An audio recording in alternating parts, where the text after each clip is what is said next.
Assalamualaikum warahmatullahi wabarakatuh. Saya Tian Raini, NIM 114180027, mahasiswi kelas A dari mata kuliah Sistem Informasi Lingkungan. Kali ini saya akan membahas terkait aplikasi penginderaan jauh. Sebelumnya kita akan memapai terlebih dahulu pengertian dari penginderaan jauh yang disampaikan oleh beberapa ahli.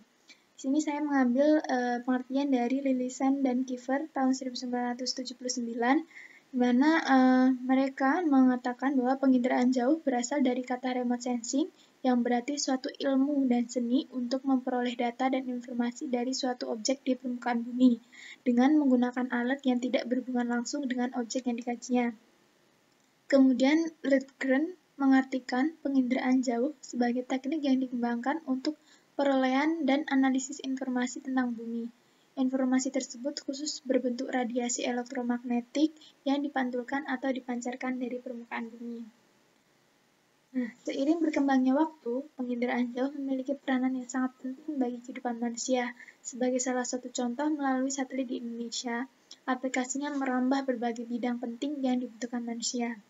Kemudian kita selanjutnya akan melihat berbagai bidang yang menggunakan aplikasi penginderaan jauh. Bidang yang pertama yaitu pemetaan, tentu saja. Produk citra penginderaan jauh melalui satelit telah diterima sebagai alat yang sangat bernilai dalam membantu pekerjaan pemetaan sebagai produk pelengkap peta maupun alternatif terhadap peta-peta buku yang selama ini dihasilkan. Nah, ini adalah salah satu hasil dari peta citra dari satelit berupa penginderaan jauhnya.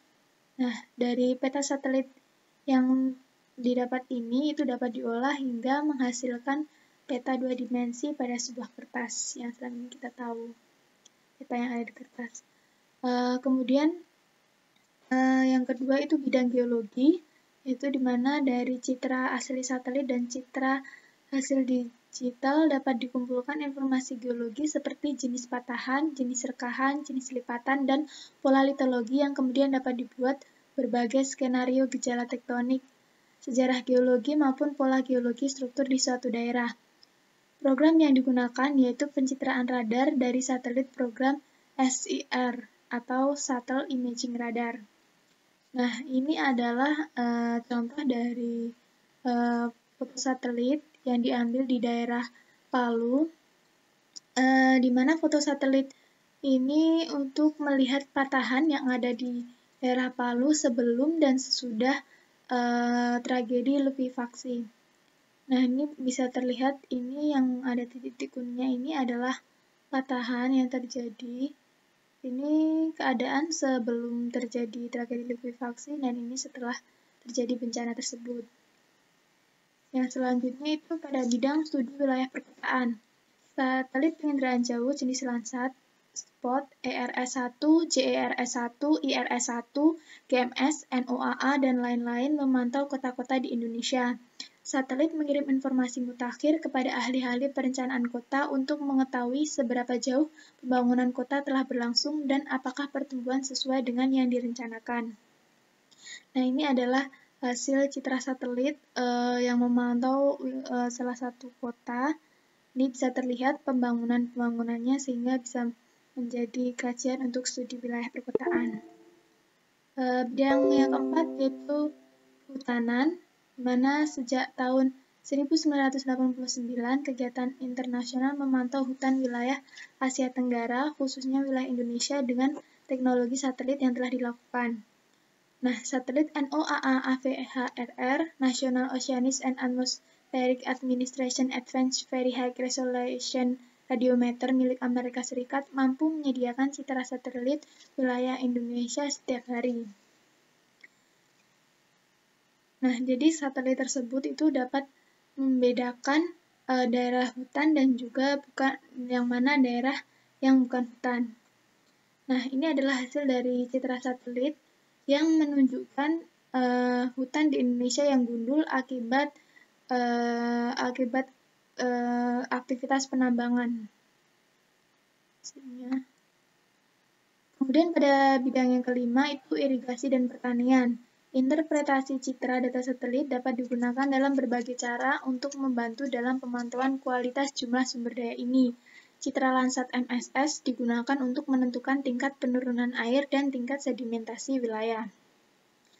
Pemantauan satelit merupakan masukan berharga untuk kegiatan perencanaan wilayah dalam perolehan informasi baru mengenai perairan. Nah, ini adalah salah satu contoh hasil dari penginderaan jauh berupa peta distribusi zat padat terlarut Waduk Jatiluhur. Nah, dari hasil ini merupakan pemanfaatan dari penginderaan jauh dengan aplikasinya yang merupakan peta contoh hasil kualitas air pada suatu wilayah, dan bisa dilihat ini wilayahnya pada Waduk Jatiluhur. Yang keenam yaitu bidang pertahanan keamanan. Kemampuan satelit penginderaan jauh untuk kegiatan pemantauan maupun untuk inventarisasi sangat mendukung kegiatan-kegiatan HANKAM, khususnya dalam kegiatan pembinaan teritorial, penyediaan data dasar maupun untuk kegiatan yang bersifat strategis. Aplikasi dari penginderaan jauh ini meliputi berbagai bidang yang sangat dibutuhkan manusia, tidak hanya di keenam bidang ini saja, tapi masih banyak bidang yang sangat membutuhkan aplikasi dari penginderaan jauh. Kemudian ini ada sumber-sumber dari pembahasan kali ini.